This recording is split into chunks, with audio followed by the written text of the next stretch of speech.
The lawyer's words hung in the stale air of his office like smoke that wouldn't clear. Claire Bennett had inherited a barn.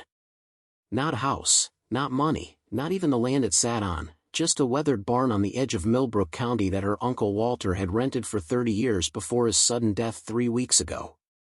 The barn, a rusted tractor inside it, and a handwritten note that said only, "Check the northwest corner when the time is right." Before we jump back in, tell us where you're tuning in from, and if this story touches you, make sure you're subscribed, because tomorrow, I've saved something extra special for you. Claire stared at the key in her hand, heavy and cold against her palm. She hadn't seen Uncle Walter in 5 years, not since the falling out with her father that split the family down the middle like an axe through firewood. The Bennett men had a talent for holding grudges that outlasted droughts and marriages. Her father refused to attend the funeral.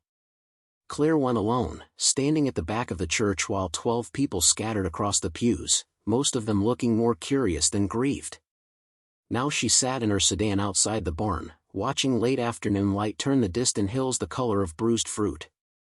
October had stripped the trees bare, leaving skeletal branches clawing at a gray sky. The barn itself leaned slightly to the left, its red paint faded to the color of dried blood, roof sagging in the middle like a broken spine. Weeds had reclaimed the gravel lot. A rusted chain-link fence enclosed the property, gate hanging open on one hinge. This was what Walter had left her. This and questions she couldn't answer. Claire killed the engine and stepped out into air that smelled of rotting leaves and distant rain. The barn sat alone on this stretch of county road, no houses visible in either direction, just rolling farmland that someone else owned and worked. According to the lawyer, Walter had paid rent to the Hendricks family for decades, never late, never asking for anything but to be left alone. They hadn't even known he'd died until the lawyer contacted them about transferring the lease to Claire. "What were you doing out here all those years?" she thought, pulling her jacket tighter against the wind. The barn door resisted at first, wood swollen from weather and neglect. Claire put her shoulder into it and the door scraped open with a groan that sounded almost human. Inside, darkness pooled thick as oil. She fumbled for her phone, switched on the flashlight, and swept the beam across the interior. Dust motes danced in the light like snow that never landed. The space was larger than it looked from outside, tall enough that her phone's beam couldn't quite reach the rafters. An old tractor sat in the center, wheels sunk into the dirt floor, rust eating through the metal like cancer. Tools hung from pegs on the walls, their purposes mysterious to someone who'd spent her life in cities. Wooden crates stacked in corners. Tarps covering shapes she couldn't identify.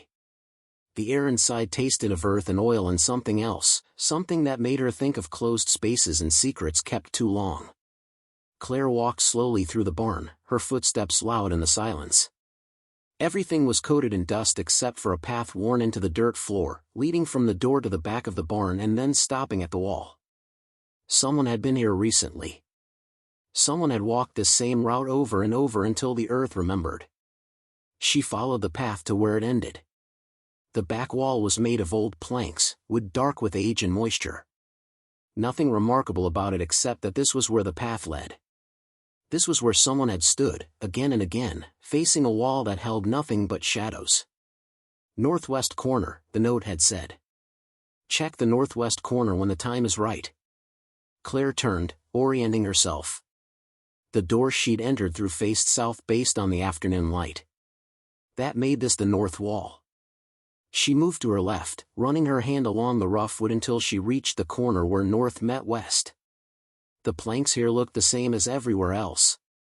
Old, weathered, splitting along the grain. But when Claire pressed her palm flat against the wood, she felt something. A gap. Air moving through a space that shouldn't be there. Preparing and narrating this story took us a lot of time, so if you are enjoying it, subscribe to our channel, it means a lot to us. Now back to the story. Her heart kicked harder in her chest. She traced the gap with her fingers, found the edges of a section of wall that didn't quite match the rest. The boards here were cut more precisely, fitted together with care that spoke of purpose rather than simple construction. When she pushed, nothing happened. When she pulled, the section shifted slightly, wood scraping against wood. Claire set down her phone to free both hands, positioning the light so it illuminated the wall. She gripped the edge of the board section and pulled harder. Something clicked. The section of wall swung inward like a door, revealing darkness beyond. Cold air breathed out from the opening, carrying the smell of concrete and metal and something chemical she couldn't name. Claire picked up her phone with shaking hands and shined the light through the doorway. Stone steps led down into the earth, disappearing into shadow after 6 or 7 stairs. Every instinct screamed at her to leave. Call someone. The police, the lawyer, anyone. Don't go down into an unknown space in an abandoned barn in the middle of nowhere with no one knowing where you are. It was the kind of stupid decision that got people killed in movies. But Walter had left her this place for a reason. Had left her that note, those specific instructions. He'd wanted her to find this. Whatever was down there, he'd intended for her to see it. Claire descended the steps slowly, testing each one before putting her weight on it. The walls on either side were poured concrete, smooth and cold to the touch. This wasn't some root cellar dug by farmers a century ago. This was modern construction, deliberate and hidden. At the bottom of the steps, the space opened into a room about 12 feet square with a ceiling just tall enough for Claire to stand upright. The concrete floor was clean, no dust, no debris. Metal shelving units lined 2 walls, filled with plastic storage containers, each one labeled with dates and numbers that meant nothing to her. A heavy wooden table stood in the center with a sturdy chair tucked beneath it. On the table sat a leather journal, a laptop computer, and a small brass key on a chain. This wasn't storage. This was a workspace. A place someone had used regularly and recently. Claire approached the table like it might bite her. The laptop was closed, a thin layer of dust on its surface suggesting it hadn't been touched in weeks. The journal lay open to a page covered in Walter's handwriting, the same slanted script she remembered from birthday cards when she was a child. She read the first line and felt the floor tilt beneath her feet. If you're reading this, Claire, then I'm dead and you've found what I spent 30 years hiding. I'm sorry to drag you into this. You deserved better than a family full of liars and cowards. But you're the only one I trust to finish what I started. Her hands trembled as she picked up the journal, angling it toward the phone's light to read the rest of the page. The barn isn't what it seems. Neither was I. The man your father called a failure and a drunk was actually something else entirely. Something dangerous. Something necessary. I worked for people who don't officially exist, doing jobs that couldn't be done in daylight. This room was my base of operations. The containers on those shelves hold evidence of crimes I was investigating when I died. Crimes committed by people powerful enough to make me disappear without a trace. Claire's breath came shallow and fast. This couldn't be real. Uncle Walter had been a mechanic, a man who drank too much and lived alone and couldn't hold down a steady job, according to her father's bitter assessment. He wasn't a spy or an investigator or whatever this journal was suggesting. She flipped back through earlier pages, found entries dating back decades. Surveillance notes. Photographs of men in suits meeting in parking lots. License plate numbers. Names she recognized from news reports. Walter's handwriting filled page after page with observations, connections, patterns of criminal activity. One name appeared again and again. Richard Dane. She knew that name. Everyone in Millbrook County knew it. Dane owned half the commercial real estate in the region, sat on the boards of hospitals and universities, donated to politicians and charities. A pillar of the community. According to Walter's notes, he was also a criminal who'd built his fortune on stolen goods, money laundering, and violence against anyone who threatened his operations. Claire set down the journal and moved to the shelving units. The first container she opened held files organized by date. She pulled one at random and found photographs of a warehouse, men loading boxes into trucks, close-ups of shipping labels and documents. Walter had documented everything. The second container held financial records, bank statements with certain transactions highlighted, wire transfer receipts, corporate filings that showed shell companies within shell companies. Someone had followed the money with obsessive precision. The third container made her stomach turn. Autopsy reports. Newspaper clippings about accidents and disappearances. Notes in Walter's handwriting connecting each death to Richard Dane's business interests. 16 people over 23 years. All of them had either worked for Dane or had information that could hurt him. This was why Walter had lived alone in a rented barn for 30 years. This was why he'd cut himself off from family. He'd been building a case against one of the most powerful men in the state, and he'd done it from a hidden room beneath a structure no one would think to investigate. Claire's phone buzzed in her hand, making her jump. A text from her father. "Did you get the keys to Walter's place? Don't waste time sorting through his junk. Just clean it out and be done with him like he was done with us."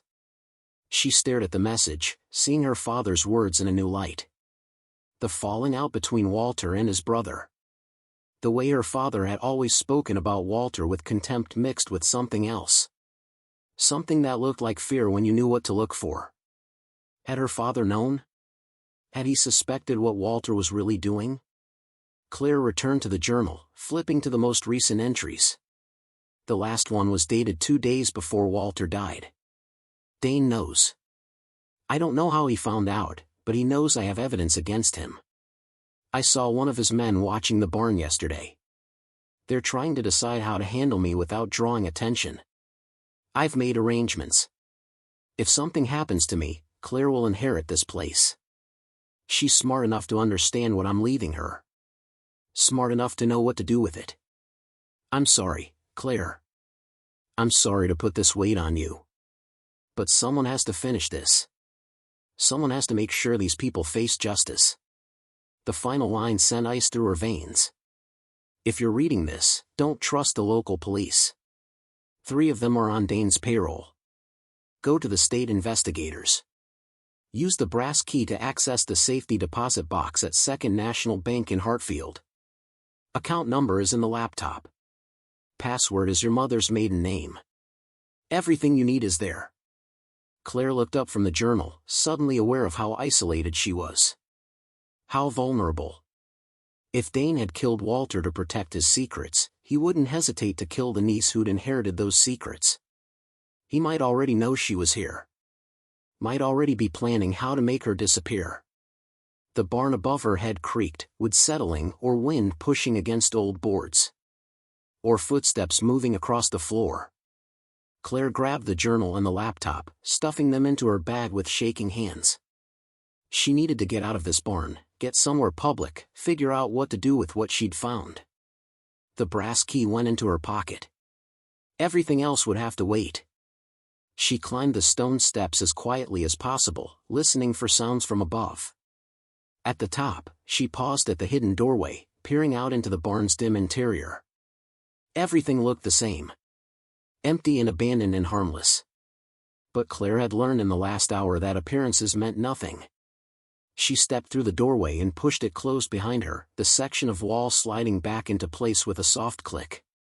To anyone who didn't know it was there, it looked like solid wall, nothing more. Claire walked quickly toward the barn's entrance, her footsteps loud in the silence, bag heavy against her shoulder with the weight of her uncle's secrets. The afternoon light had faded while she was underground, dusk turning the sky the color of ash. She'd been down there longer than she'd realized. At the barn door, she stopped. A black SUV was parked behind her sedan, blocking it in. A man stood beside the SUV, arms crossed, watching the barn entrance. He was tall and broad, dressed in dark clothes that spoke of money and purpose. When he saw Claire, he smiled. It wasn't a friendly expression. "Miss Bennett," he called out, his voice carrying across the empty lot.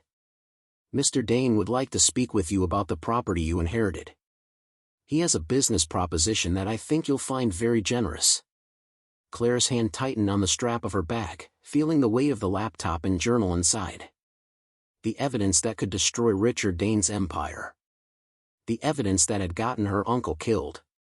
"I'm not interested in selling," she said, surprised at how steady her voice sounded. The man's smile widened. "I don't think you understand. Mr. Dane isn't asking. He's insisting. It would be unfortunate if you made the same mistakes your uncle made. family resemblance and all that.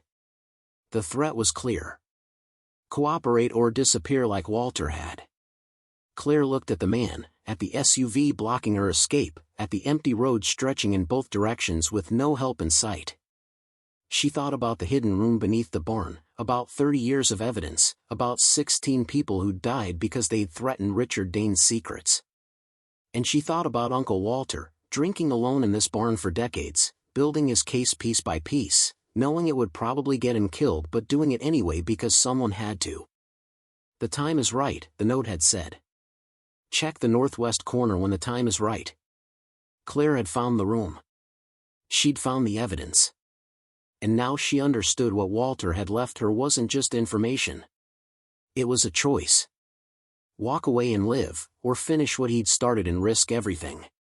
She met the man's eyes and made her decision. Claire's fingers found her phone in her jacket pocket, thumb hovering over the emergency call button. The man from the SUV took a step toward her, hands visible and empty, but his posture spoke of violence held on a leash. "You don't want to make that call," he said, reading her intention. "Police response time out here is 40 minutes on a good day.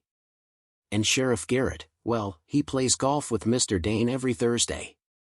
Funny how these small-town connections work. 3 of them are on Dane's payroll," Walter's journal had warned. Claire's mind raced through options, all of them bad. She couldn't outrun him. Couldn't fight him. The nearest house was half a mile down the road, and she had no guarantee they'd help her even if she reached it. In Millbrook County, Richard Dane's influence spread like roots beneath everything, invisible but unbreakable. "What does Dane want?" she asked, buying time while her thumb moved across the phone screen in her pocket, not calling 911 but doing something else. Something Walter's journal had mentioned in passing. The man shrugged.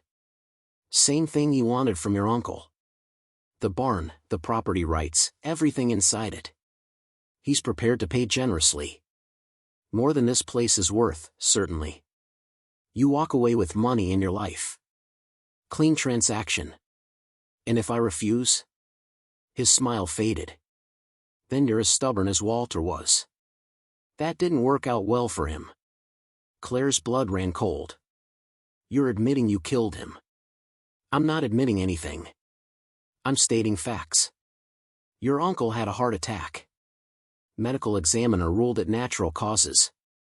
Tragic, but these things happen." He took another step closer. "Especially to people who dig into matters that don't concern them." The phone in her pocket buzzed once. Message sent. Claire didn't know if help would come or if she'd just alerted someone else on Dane's payroll, but at least she'd tried. At least someone would know she'd been here if she disappeared. "I need time to think about it," she said, hating how her voice shook. "You have until tomorrow noon. Mr. Dane is at his estate in Hartfield. He'll expect your answer in person." The man pulled a business card from his jacket and held it out. When Claire didn't move to take it, he set it on the hood of her sedan. "Don't make the wrong choice, Miss Bennett. Family loyalty is admirable, but not when it gets you killed." He walked back to the SUV, movements unhurried and confident. The engine started with a purr that spoke of money, of power, of people who never heard the word no. Claire watched him reverse, turn around, and drive away down the county road, taillights disappearing into the gathering dark. Only then did she allow herself to shake. She sat in her car for 10 minutes, hands gripping the steering wheel, trying to slow her racing heart. The business card on the hood fluttered in the wind. She grabbed it before it could blow away. Richard Dane, Principal, Dane Development Corporation. An address in Hartfield, an address she now knew led to an estate built on blood money and buried bodies. Her phone buzzed again.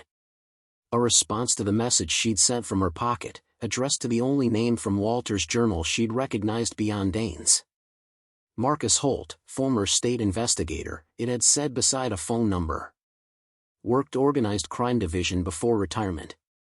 Tried to build case against Dane in 2015. Case dismissed due to insufficient evidence and witness intimidation.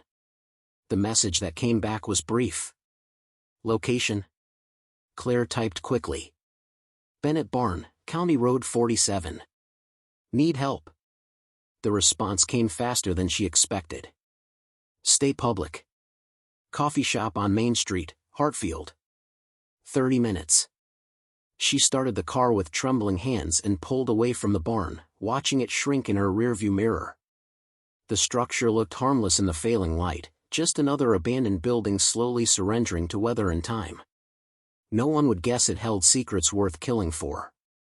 The drive to Hartfield took 20 minutes on empty roads that wound through farmland turned gray and lifeless in October's grip. Corn stubble stood in fields like broken teeth. Abandoned equipment rusted in lots behind foreclosed farmhouses. This was the Millbrook County that tourist brochures didn't show, the reality beneath the pastoral fantasy. Hard land that broke hard people. Hartfield was the county seat, bigger than the scattered towns but still small enough that everyone knew everyone's business. Claire parked on Main Street outside a coffee shop called the Grinding Stone, its windows glowing warm against the autumn darkness. Inside, the smell of roasted beans and baked goods felt almost obscene after the cold emptiness of the barn. She ordered coffee she didn't want and took a table in the back corner where she could watch the door. The bag with Walter's laptop and journal sat heavy in her lap, feeling like it weighed 100 pounds.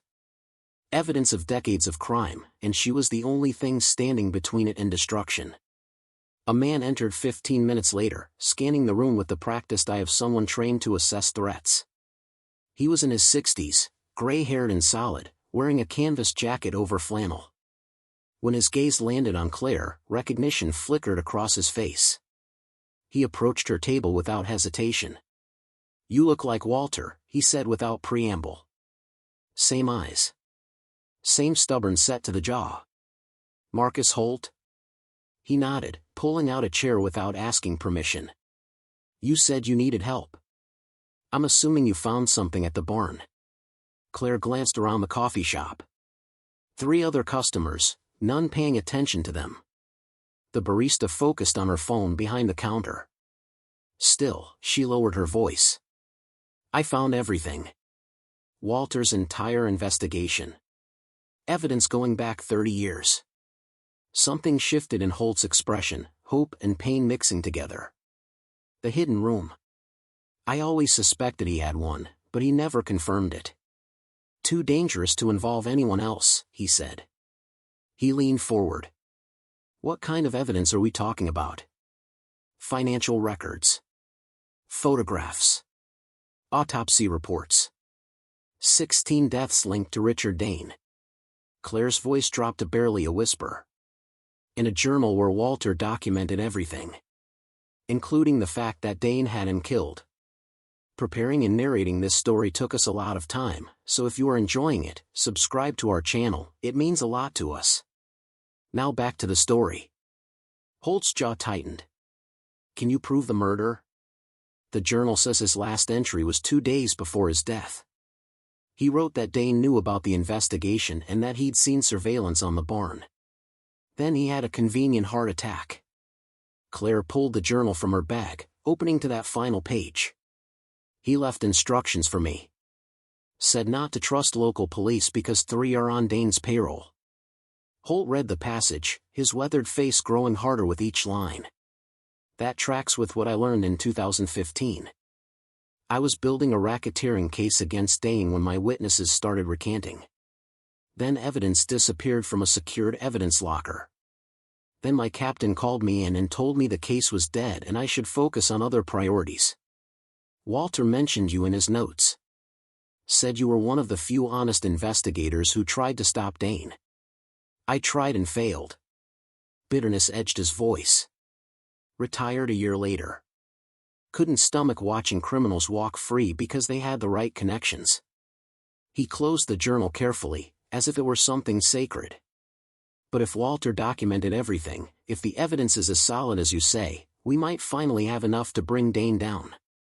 Claire told him about the storage containers, the organized files, the safety deposit box Walter had mentioned. With each detail, Holt's expression grew more focused, more determined. This was a man who'd spent years watching justice fail, and now saw a chance for redemption. "We need to get that evidence secured," he said when she'd finished. "Federal custody, not local." I have contacts at the FBI field office in Springfield. They've wanted Dane for years but never had enough to move on him. One of Dane's men cornered me at the barn, Claire said. Gave me until tomorrow noon to agree to sell the property to Dane. He made it clear what would happen if I refused. Holt's expression darkened. Dane's getting desperate. That's good and bad. Good because desperate men make mistakes. Bad because desperate men are dangerous. He pulled out his phone, typed quickly. I'm texting my FBI contact now. We need to move fast. A response came within minutes.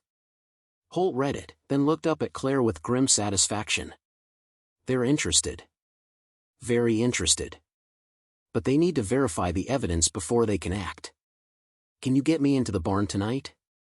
Claire thought about the hidden room, about the 30 years of work Walter had done in secret. About the risk of bringing someone else into that sacred space. But Holt had been Walter's ally once, and Walter had trusted him enough to keep his name in the journal. Yes, she said. But we need to be careful. If Dane has people watching the barn, he will. Which is why we're not going directly there. Holt stood, leaving cash on the table for her untouched coffee. Follow me. Stay close. If anyone's tracking you, we'll lose them first. They left separately, Claire giving Holt a 5-minute head start before walking back to her car. The street was quiet, shops closing for the evening, only a few other vehicles parked along Main Street. She didn't see anyone watching her, but that meant nothing. Surveillance could be invisible if done right. She followed Holt's truck out of Hartfield, taking a route that looped through back roads and doubled back on itself twice. By the time they approached the barn from a different direction, coming cross-country on a farm access road, full dark had fallen. No moon, just stars scattered across a clear October sky that offered no comfort. Holt parked his truck behind a line of trees half a mile from the barn. Claire pulled in beside him. They walked the rest of the way, crossing a harvested cornfield in silence, boots crunching on broken stalks. The barn rose against the stars like a broken monument. No vehicles, Holt observed, scanning the property. But that doesn't mean no one's here. They approached cautiously, and Claire felt the weight of her uncle's legacy pressing down on her shoulders. This place had been Walter's fortress and prison for 30 years. Now she was bringing someone else into it, violating the secrecy that had kept him alive as long as it had. The barn door stood slightly open. Claire froze. I closed that when I left. Holt's hand moved to his hip, where a gun was holstered beneath his jacket. Stay behind me. He pushed the door wider, the old hinges groaning. Inside, darkness pooled thick as tar. Holt produced a flashlight, its beam cutting through the black. The barn looked unchanged from when Claire had left it hours ago, but something felt wrong. The air carried a different quality, disturbed somehow, as if violence had passed through recently. They moved toward the northwest corner, where the hidden door waited. Claire's heart hammered against her ribs. She reached for the section of wall that concealed the entrance, but before her fingers touched wood, Holt grabbed her arm. Look, he whispered, angling his flashlight down. Fresh footprints in the dirt. Multiple sets. Boot treads, recent, leading to the hidden door and then away again. They found it, Claire breathed. They found the room. Holt's grip tightened on his flashlight. Maybe. Or maybe they were looking but didn't know where to search. He examined the hidden door carefully, running his fingers along the seams. It's still closed properly. If they'd gotten inside, they probably wouldn't have bothered hiding it again. Claire pushed the door open, and they descended into the underground room together. Holt swept his flashlight across the space, and Claire heard him exhale sharply. My God. Walter really did document everything. The storage containers sat undisturbed on their shelves. The laptop and brass key remained on the table where Claire had left them, though she'd taken the journal with her. Everything appeared untouched, but the knowledge that someone had been here, had walked above them searching, sent ice through Claire's veins. Holt began examining the files, opening containers, and photographing their contents with his phone. This is incredible. financial records that could trace money laundering back decades. Surveillance photos with dates and locations. He cross-referenced everything, built an entire case from the ground up. He spent his whole life on this, Claire said quietly. Gave up everything to build something that could finally stop Dane. And Dane killed him before he could use it. Holt's voice carried the weight of old rage. But Walter was smart. He made sure the evidence would survive him. Made sure it would find someone who could finish what he started. They worked quickly, Holt photographing everything while Claire organized files according to the dates and categories Walter had established. The man had been methodical to the point of obsession, every piece of evidence labeled and cross-referenced, every connection documented and verified. In one container, Claire found something that made her breath catch. A folder labeled Bennett family.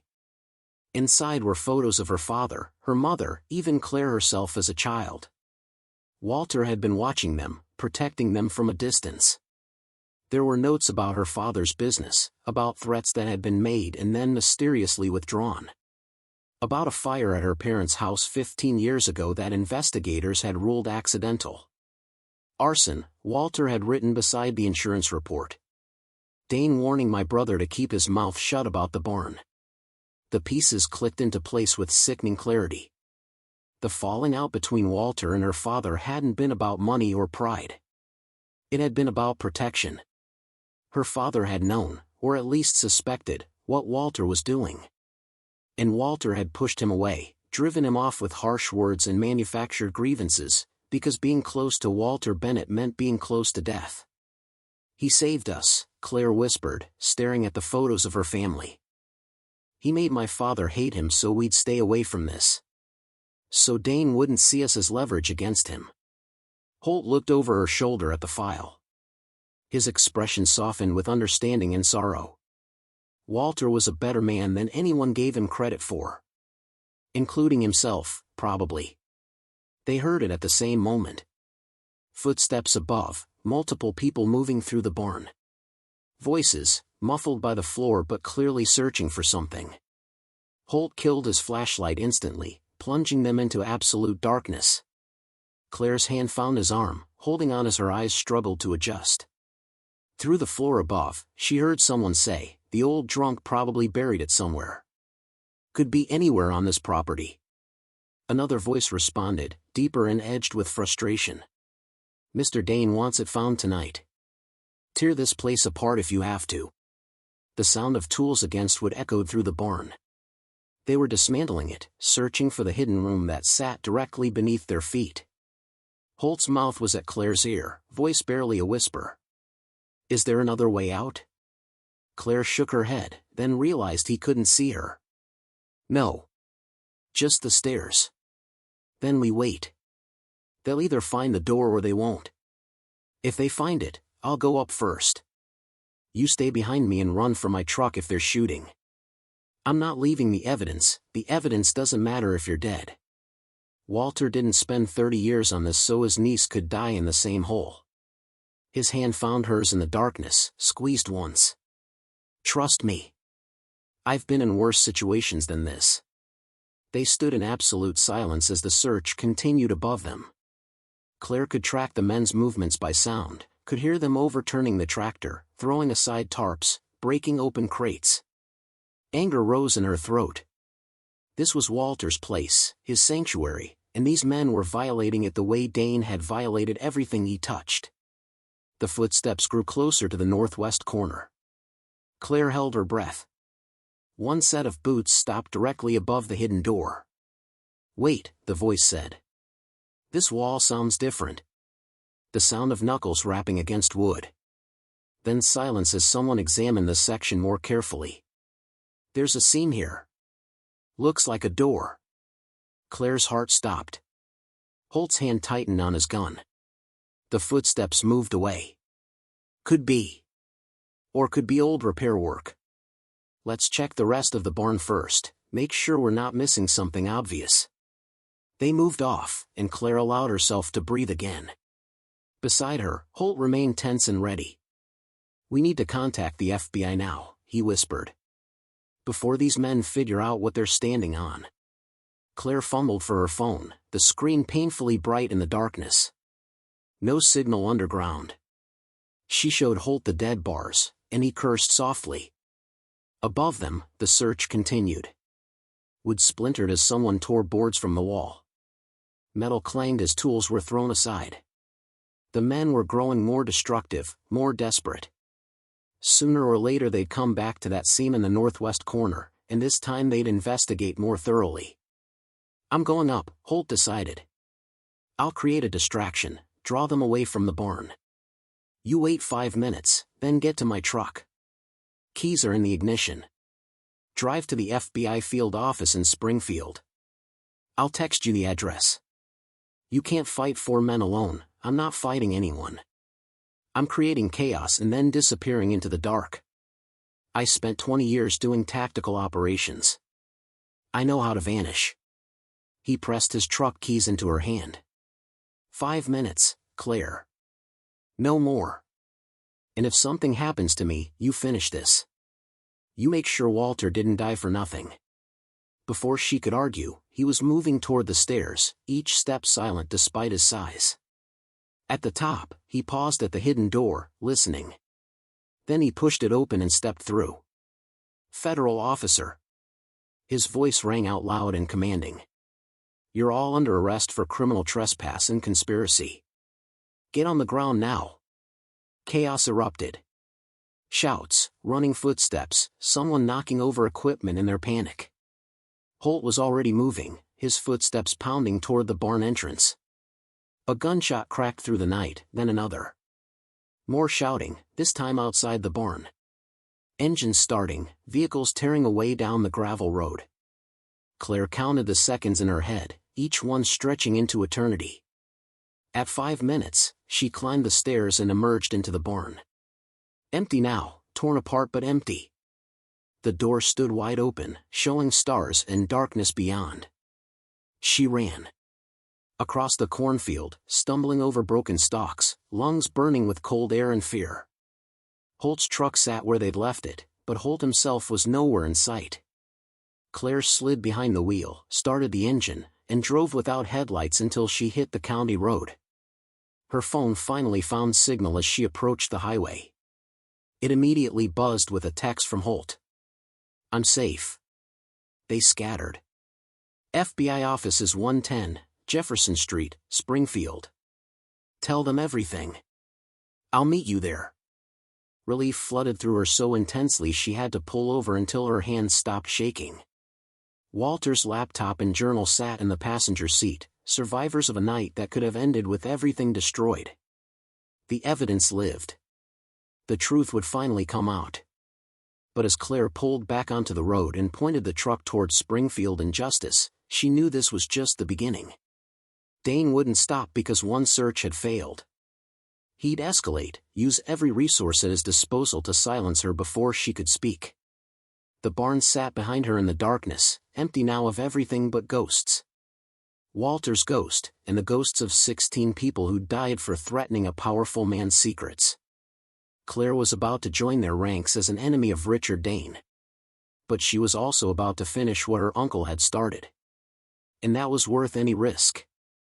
The FBI field office in Springfield was a concrete building that looked more like an insurance company than the seat of federal justice. Claire arrived at dawn, having driven through the night with Walter's evidence beside her and Holt's truck rattling beneath her on worn suspension. The city was just waking, streetlights still glowing against a sky the color of pewter.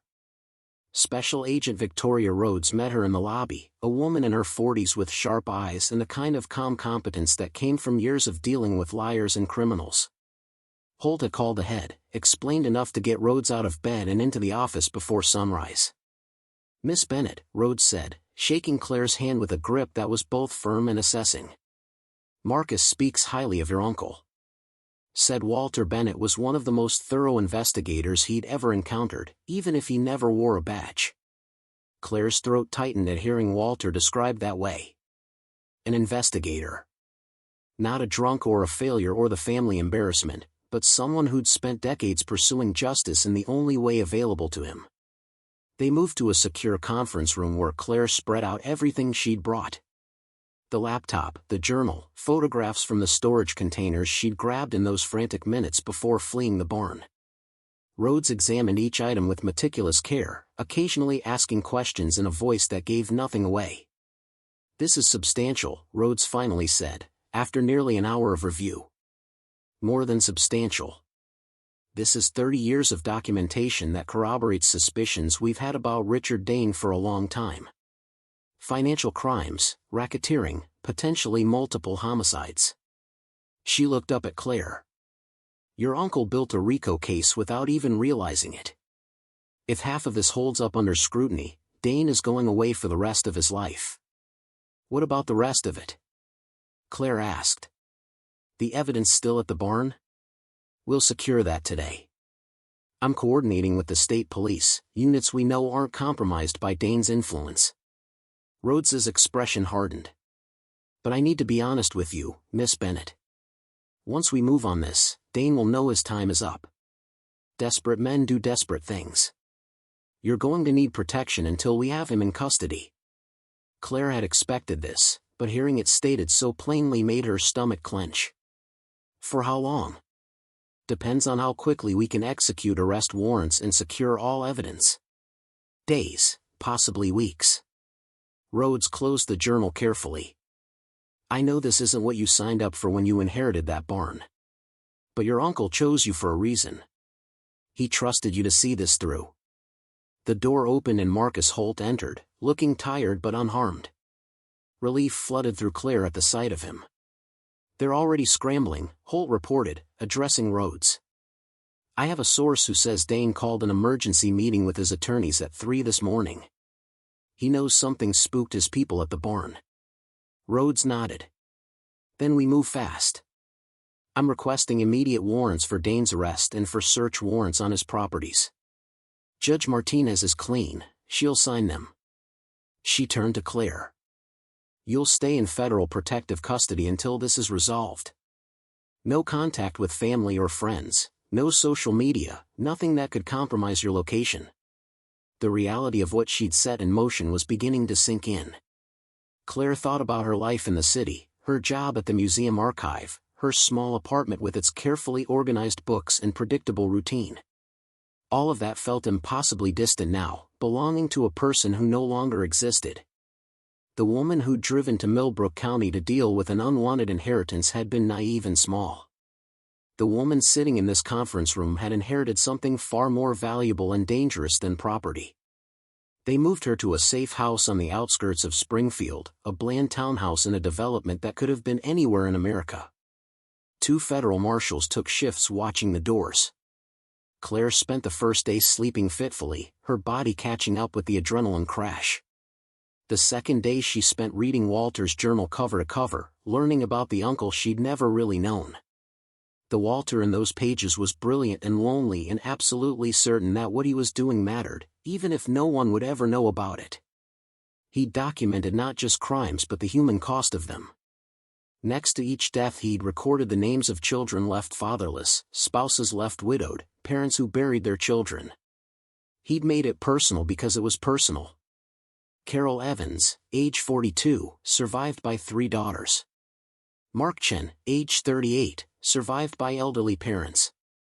On and on, 16 names that became 16 families shattered by one man's greed. Near the end of the journal, Walter had written something that made Claire's vision blur with tears. "I've lived alone so others could live safely. I've made myself small so the people I love could grow beyond my shadow. If this work costs me everything, at least it will mean something. At least I'll have fought for something true." On the 3rd day, Rhodes visited with news. "We executed warrants this morning. Dane is in federal custody, along with 8 of his associates. We've seized financial records from 4 different properties, and our forensic accountants are already finding evidence of money laundering going back decades." She sat across from Claire in the safe house kitchen. "Your uncle's documentation was the key that unlocked everything. Every lead he recorded, we're following. Every connection he made, we're verifying. The case he built is holding up. What happens now? Grand jury will convene next week. We'll present evidence for indictment on RICO charges, multiple counts of conspiracy to commit murder, financial crimes, obstruction of justice. Rhodes's expression softened slightly. It's going to be a long process, Miss Bennett. Dane has expensive lawyers who'll fight every step. But we have what we need to put him away. Your uncle made sure of that. Claire stared at her hands, rough now from the barn's splinters and the night of running through cornfields. Can I see my father? Rhodes considered this. Not yet. We're still identifying all of Dane's associates. Until we're certain there's no threat to you, you stay isolated. She paused. But I can arrange a phone call. Monitored, but private enough. That evening, Claire sat in the townhouse bedroom with a cell phone that wasn't hers and dialed a number she'd known by heart since childhood. Her father answered on the third ring, his voice weary. Claire? Where are you? You were supposed to be back 3 days ago. Your apartment manager called, said you never came home. I'm safe, Dad. I'm in protective custody. Silence, thick and heavy with understanding. You found it. You found whatever Walter was hiding. Did you know? Claire asked, the question she'd been carrying since she'd read Walter's file on their family. All these years, did you know what he was really doing? Her father's breathing was audible through the phone. When he spoke again, his voice was rough with old pain. I suspected. The year before we left Millbrook, Walter changed. Started asking questions about Dane's business, about land acquisitions and families who'd had accidents. Then our house caught fire. Insurance said electrical fault, but Walter said it was arson. Said Dane was sending a message. He exhaled shakily. Walter told me to take you and your mother and go. Said if I stayed, if I supported him, you'd end up as leverage against him. Or worse. So you made everyone think you'd had a falling out. He made it easy. Got drunk at Christmas dinner, said terrible things about your mother, about me, about how we'd never understood him. Made it look like a clean break so no one would question why we stopped visiting. Her father's voice cracked. I called him once after that, late at night when I was sure no one would overhear. Asked if he was okay. He said he was doing what needed to be done, and that I should forget I ever had a brother. Then he hung up. Claire closed her eyes against tears. He protected us. He gave up everything to protect us. I know. Her father was crying now, no longer trying to hide it. I've known for 15 years. And I let everyone think he was worthless because that's what he wanted. That's what kept you safe. A long pause. Is it over? Did you finish what he started? Yes. Richard Dane is in federal custody. They're bringing charges for everything Walter documented. The evidence held up, Dad. He did it right. Her father's sob was audible through the phone. He died thinking it was all for nothing. He died thinking no one would ever know. But we know now.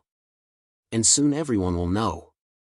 What he did, how long he fought, the people he saved by stopping Dane. Claire's voice strengthened with conviction. His story isn't going to stay buried with him. I'm going to make sure of that. They talked for another hour, filling in gaps and healing wounds that had festered for 15 years. When they finally ended the call, Claire felt lighter than she had since this all began. The mystery of her family's fracture had been solved, replaced with the bittersweet truth of sacrifice and love expressed through distance. The grand jury indicted Richard Dane on 47 counts 3 weeks later. Claire watched the news coverage from the safe house, saw the man who'd built an empire on suffering being led into court in handcuffs. His lawyers issued statements about innocence and persecution. The media dug into his background, into the suspicious deaths and business dealings that had made him wealthy. And slowly, carefully, the FBI began releasing information about Walter Bennett, the man who'd spent 30 years building the case that had finally brought a criminal to justice. The local paper in Millbrook County ran a front-page story with a headline that made Claire smile through tears: Local man's secret investigation topples criminal empire. The article detailed Walter's quiet work, his methodical evidence gathering, his sacrifice of family and reputation to pursue the truth.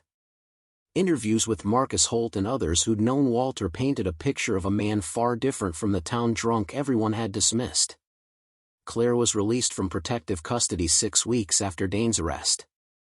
The immediate threat had passed, though Rhodes warned her that Dane's associates might still hold grudges. She returned to her apartment in the city to find it exactly as she'd left it, frozen in time while the world had shifted around it. But she couldn't stay there. Something fundamental had changed in her, and the carefully organized life she'd built felt like a costume that no longer fit. She drove back to Millbrook County on a gray December morning when the first snow was beginning to dust the harvested fields.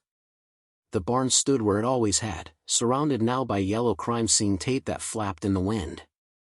The FBI had finished processing the hidden room, cataloging every piece of evidence Walter had collected. Soon it would be released back to Claire, the owner of record. She walked around the property in the snow, seeing it with new eyes. This wasn't just a dilapidated structure on rented land. This was a monument to persistence, to the belief that truth mattered even when no one was watching. Walter had turned this barn into a fortress of evidence, and in doing so had created something that would outlast him. Marcus Holt found her there an hour later, his truck pulling up beside her sedan. "Thought I might find you here," he said, climbing out and approaching carefully as if she might spook like a wild animal. "How are you holding up?" "I'm inheriting a barn," Claire said with a slight smile. "Seems like a recurring theme in my life." Holt chuckled. "The Hendricks family says you can keep the lease as long as you want." They knew Walter, respected him. "Don't want to see the place go to someone who'd tear it down." Claire looked at the barn, at the weathered wood and sagging roof. "I don't want it torn down either. I'm thinking about turning it into something else. A memorial, maybe. Or a resource center for people investigating corruption in small communities." Walter proved it could be done, that one person with determination could take on powerful interests and win. "He'd like that," Holt said quietly. Knowing his work continued beyond the Dane case. They stood in the snow together, two people brought together by a dead man's legacy. After a moment, Holt spoke again. "I've been thinking about coming out of retirement. The FBI has an opening for consultants with organized crime experience. Thought I might apply, use what I learned from this case to help other investigators." "Walter would like that too," Claire said. "He always believed in you, according to his journal. Said you were one of the good ones." "We tried to be." Holt kicked at the snow gathering on the frozen ground. "Doesn't always work out, but we keep trying." Claire received a call from her supervisor at the museum archive the following week. She'd requested extended leave, not knowing if she could go back to her old life. But the call wasn't about returning to work. "We've received an unusual donation request," her supervisor said. "The FBI is offering to donate Walter Bennett's investigative archive to our collection, if you approve. They've finished using it as evidence and want it preserved for historical purposes. Given your relationship to Bennett and your expertise in archival preservation, they're asking if you'd be willing to oversee the collection process." Claire's breath caught. Walter's life work, preserved and accessible to researchers and students. His methods documented, his sacrifice recorded, his story told properly for the first time. "Yes," she said without hesitation. "I'll do it." The project took months. Claire moved back to Millbrook County, renting a small house near the barn while she worked on organizing and cataloging Walter's evidence.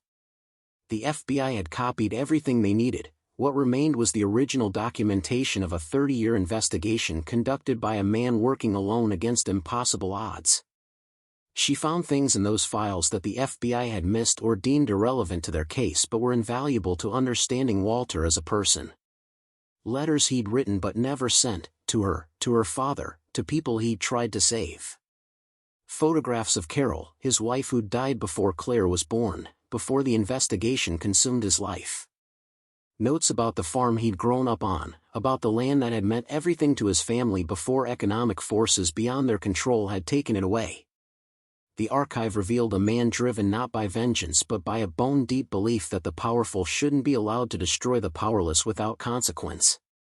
Walter had seen what Dane did to families like his own, families who'd worked the land for generations only to lose everything to men who treated people as obstacles to profit. He'd decided that someone needed to remember, to record, to hold accountable.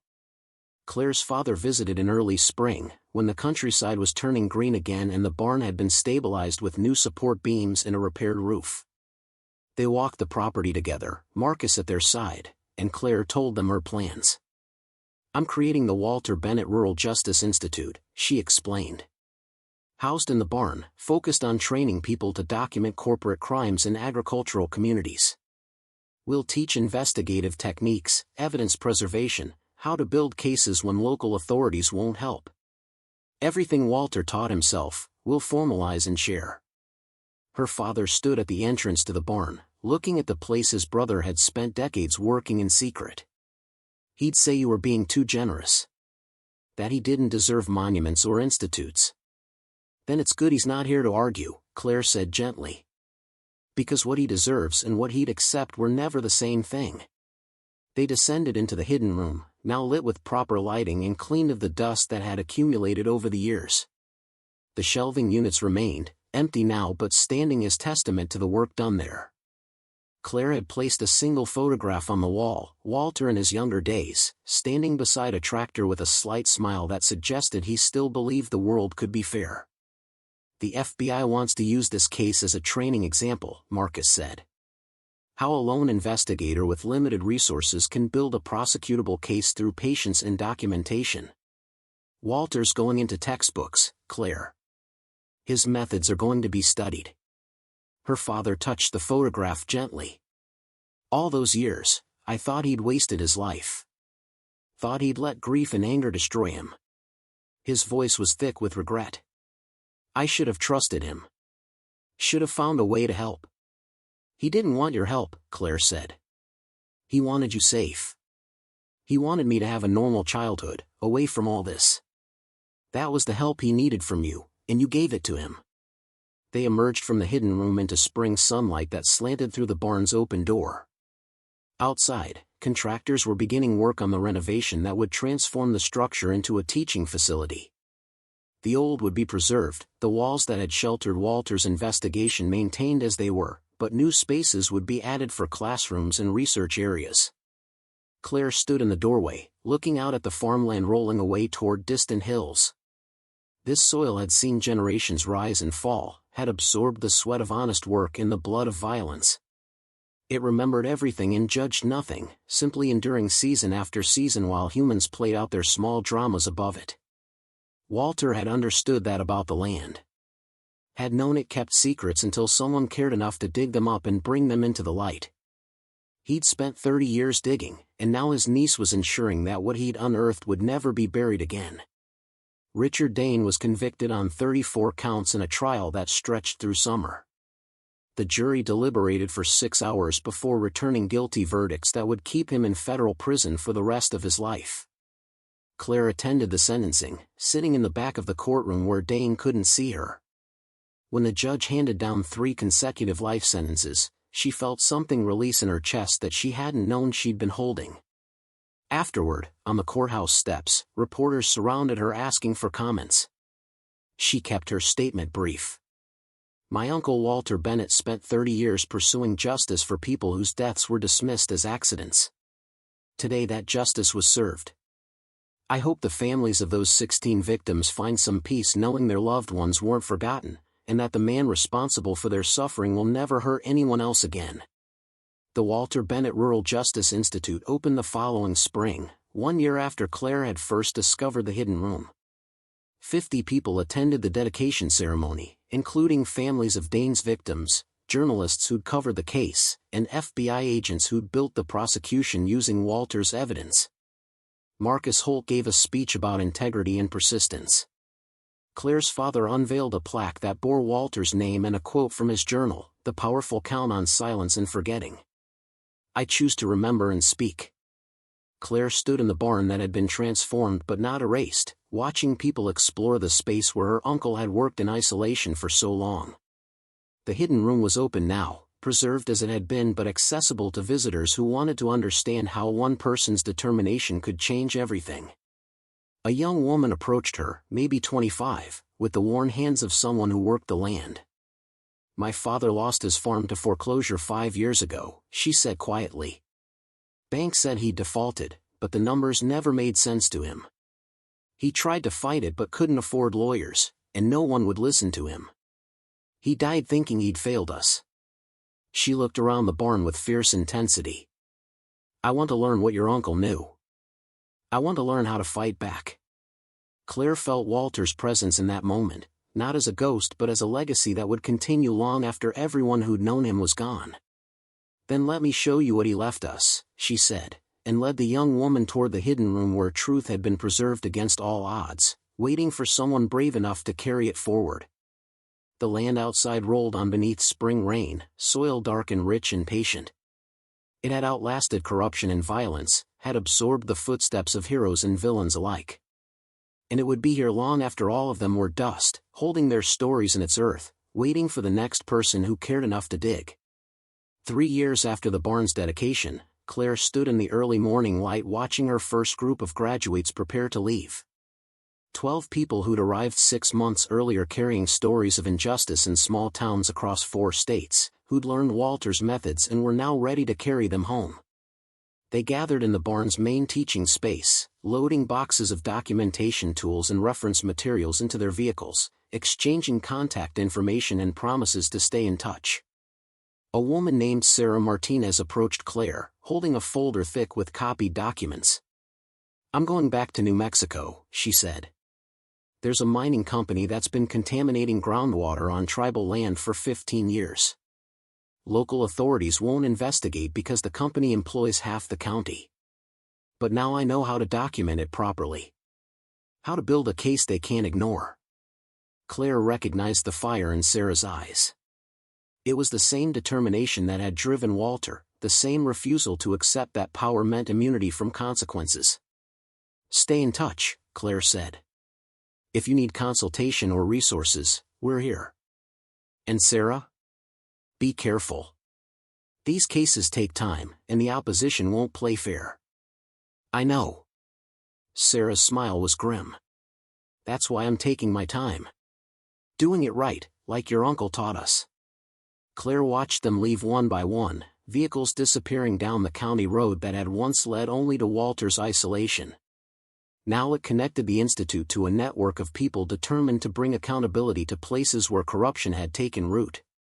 In 3 years, 47 students had completed the program. 11 investigations had resulted in successful prosecutions.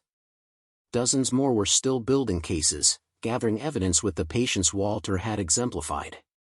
The barn stood transformed but recognizable. New construction had added classroom space and a library filled with resources on investigative techniques and rural law.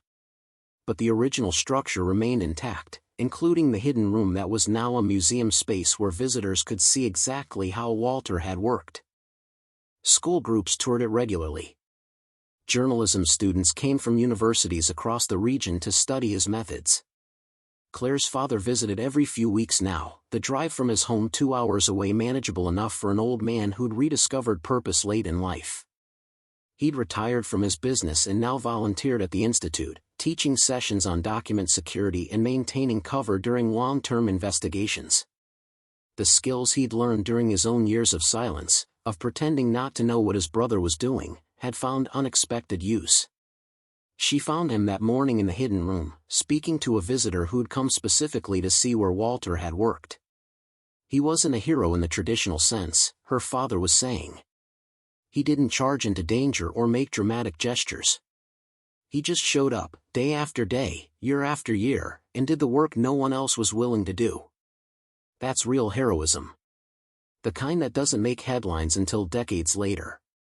The visitor, a retired teacher writing a book about rural activism, nodded thoughtfully. "And you didn't know the full extent of what he was doing?" "I knew enough to be terrified for him. Terrified for my family. Walter made sure I couldn't know more than that, for our own protection." Her father's voice carried the weight of old regret mixed with understanding. "It took me years to forgive him for pushing us away. Then years more to forgive myself for letting him die thinking we'd abandoned him out of shame rather than love. Claire descended the stairs to join them. Her father looked up, and something in his expression softened the way it always did now when he saw her. The distance that had characterized their relationship for so long had dissolved, replaced by a bond forged through shared grief and shared purpose. After the visitor left, they stood together in the underground room where so much had been preserved against impossible odds. "I had a dream about him last night," her father said quietly. "Walter.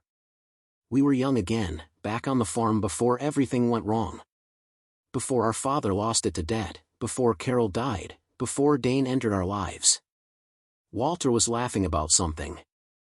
"I can't remember what now, but I remember thinking it was good to hear him laugh." Claire took her father's hand, weathered and spotted with age. "He would be proud of what this place has become. He'd probably tell us we were making too much fuss over him." Her father smiled sadly. "But yes. I think in his private moments, when no one was watching, he'd be proud." They climbed back to ground level and walked outside into morning that smelled of turned earth and distant rain. The Hendricks family had sold Claire the land surrounding the barn 2 years ago, and she'd left most of it fallow, letting native grasses and wildflowers reclaim what had once been worked to exhaustion. A meadow was forming where crops used to grow, alive with birds and insects that had been absent from this over-farmed stretch of country for generations. Marcus Holt arrived mid-morning, as he did most Thursdays when he wasn't consulting for the FBI. He'd become the Institute's Director of Investigations, overseeing the cases students worked on and coordinating with law enforcement agencies willing to pursue rural corruption charges. "Got news from Springfield," he said, joining Claire on the barn's front porch where she'd set up a small office space. "Remember Rebecca Townsend? Graduated last spring, went back to Tennessee to investigate a county commissioner suspected of embezzling agricultural grant money?" Claire nodded. Rebecca had been one of their most dedicated students, a farmer's daughter who'd watched her family lose their operation to what everyone called bad luck but she'd suspected was something more deliberate. Her case just resulted in federal indictments. 6 officials involved in a scheme that stole over $2 million meant for struggling farms. Holt's satisfaction was evident. She documented everything perfectly. The prosecution said her evidence was as thorough as anything they'd seen from professional investigators. "Walter's legacy," Claire said simply. "Every person who learns his methods, every case that succeeds because someone took the time to document the truth properly. That's him continuing to fight." Holt settled into the chair beside her, looking out at the meadow. "You've built something important here, Claire. Something that'll outlast all of us." "We built it," she corrected. "You, my father, everyone who believed Walter's work mattered. I just had the inheritance that made it possible." They sat in comfortable silence, watching the wind move through the tall grass. A hawk circled overhead, riding thermals in air that tasted of coming storms. The land breathed around them, patient and eternal, holding stories in its soil the way it always had. Claire's phone buzzed with a message from her supervisor at the museum archive. She'd maintained her position there, working remotely and making occasional trips to the city for projects that couldn't be done from Millbrook County. The archive had published Walter's collection the previous year, a multi-volume work documenting his investigation in meticulous detail.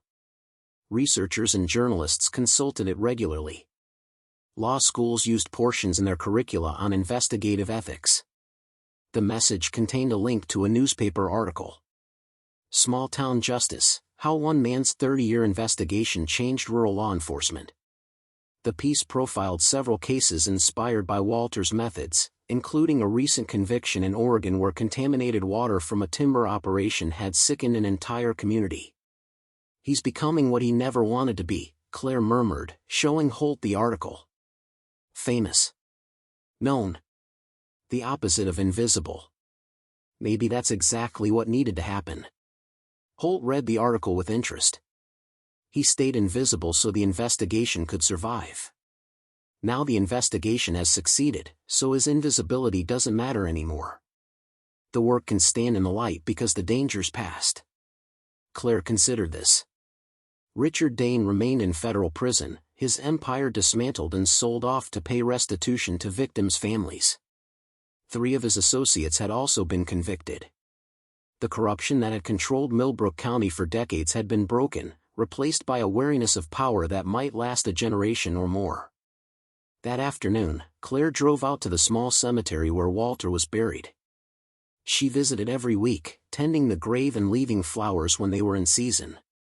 Today she brought wildflowers from the meadow, their purple and yellow blooms bright against the gray granite headstone. Walter James Bennett, the marker read. 1951 to 2021, he chose truth when silence was easier. Claire sat on the grass beside the grave, as she often did, and talked to the uncle she'd barely known in life but understood deeply in death. 47 graduates now, she told him. 11 successful prosecutions. Dozens more investigations in progress.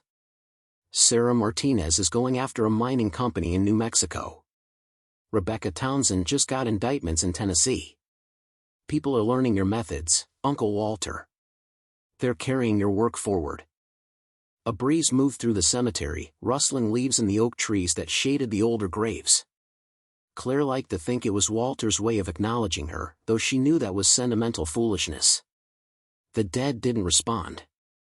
They simply remained, and the living carried their memories forward or let them fade. Dad visits the Institute every week now, she continued. He's found peace with what happened between you two. Understands why you pushed him away. I think he's forgiven himself for believing it was real. She plucked at the grass, feeling its damp coolness. I've forgiven you too, for the record. For putting this weight on me, for dragging me into a fight I didn't choose. Though I suppose it chose me the moment you wrote my name in your will. She stayed until the sun began its descent, painting the sky in shades of amber and rose.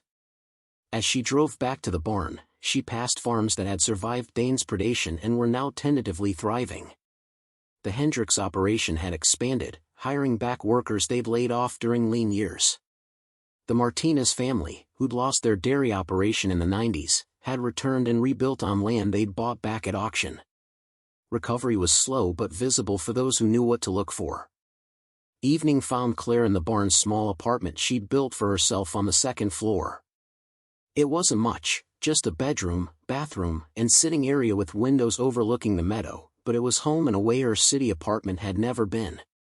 She'd sold that place a year ago, severing her last connection to the life she'd lived before inheritance in hidden rooms and federal investigations. Her father called as she was making dinner, his voice warm over the phone. Your mother and I are coming down this weekend. Thought we'd help you prepare for the next session. Students arrive when? Tuesday. Monday, actually. 15 this time, our largest group yet. Good. The demand for this kind of training is only going to grow as more people realize they don't have to accept corruption in their communities. He paused. Your mother wants to plant a garden at the Institute. Says the place needs growing things, not just archives and classrooms. Claire smiled, imagining her mother, who'd stayed distant from all of this until recently, finally ready to engage with Walter's legacy. Tell her there's space on the south side of the barn. Good soil, plenty of sun. She can plant whatever she likes. After they hung up, Claire stood at her window watching night settle over the land. Stars emerged one by one, the same stars that had watched Walter work in secret, that had witnessed Dane's crimes and the suffering they'd caused, that now looked down on something different. Not perfect, not unmarked by what had happened, but changed in ways that mattered. The meadow below rustled with nocturnal life. Somewhere in the darkness, an owl called. The barn creaked in the wind, old wood and new construction settling together into something unified. Claire thought about Walter's journal entry, the one she'd memorized without meaning to. I've lived alone so others could live safely. I've made myself small so the people I love could grow beyond my shadow. If this work costs me everything, at least it will mean something. It had cost him everything. His family, his reputation, his life spent in isolation chasing justice that seemed always just out of reach. But it had meant something. Meant more than he'd probably dared to hope during those long nights in the hidden room, building his case with no guarantee anyone would ever see it. The Institute would grow.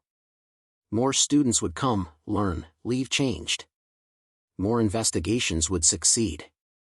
More powerful people would face consequences for thinking rural communities were too small, too poor, too voiceless to fight back. The ripples of Walter's work would spread outward, touching people in places he'd never known existed. And the barn would stand, testament to the truth that one person's determination could change the world if they were patient enough, stubborn enough, brave enough to keep going when everyone else had given up. Claire returned to her desk and opened her laptop. She'd been working on a book about Walter, not just his investigation but his life. The full story of the man behind the evidence, the human cost of the choices he'd made. It would be published next year by a university press interested in rural activism stories. Another way of ensuring his legacy survived. She wrote for an hour, then two, words flowing easier now than they had in the beginning when grief was still sharp enough to cut. The story needed telling, and she was the only one left who could tell it properly. The only one who'd seen the hidden room before the FBI processed it, who'd held Walter's journal in her hands while his words were still just words, not evidence that would change everything. Morning came too soon, the way it always did on the farm. Claire woke to sunrise painting her walls gold and amber, to the sound of birds claiming territory in the meadow, to the knowledge that another day of Walter's work awaited.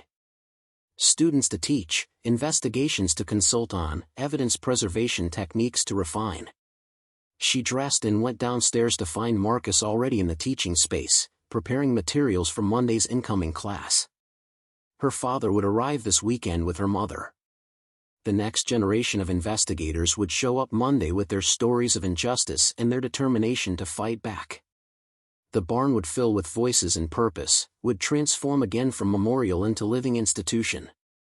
And somewhere in the earth beneath their feet, in the hidden room that had sheltered 30 years of secrets, Walter's presence lingered not as ghost but as foundation. The ground upon which everything else was built. Claire stepped outside into morning that smelled of grass and possibility. The land rolled away toward distant hills, patient and eternal, carrying the weight of everything that had happened and everything that would come. It had survived Dane's corruption and Walter's crusade, had absorbed the footsteps of heroes and villains alike, and would be here long after all of them were dust. But while they were still here, still breathing and fighting and refusing to let power go unchallenged, they would do the work. Would honor the sacrifice of a man who'd chosen truth over comfort, isolation over safety, legacy over recognition. The barn stood solid behind her, old wood and new purpose merged into something that would outlast them all. And that was enough. More than enough. That was everything. Up next, you've got two more standout stories right on your screen. If this one hit the mark, you won't want to pass these up. Just click and check them out. And don't forget to subscribe and turn on the notification bell so you don't miss any upload from us.